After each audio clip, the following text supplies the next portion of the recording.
আমায় ছিঁড়ে খাও হে শকুন।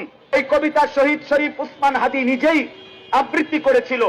সে বলেছিল যে আধিপত্যবাদের দোসররা আমার সারা দেহ ছিঁড়ে ছিঁড়ে খাও, কিন্তু আমার মাথা খাইও না, অর্থাৎ আমি মাথা বিক্রি করব না।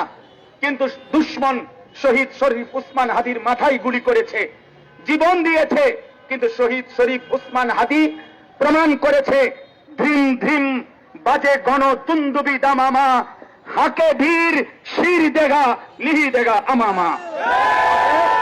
আজকে ইনশাআল্লাহ এই জমিনে আমরাও আল্লাহর কসম করে বলি, 18 কোটি জনগণের পবিত্র শিরায় 1 ফোঁটা রক্ত থাকতে আমার মাতৃভূমির 1 ইঞ্চি জমিন ভারতের বেঈমান তোরা নিতে পারবি না।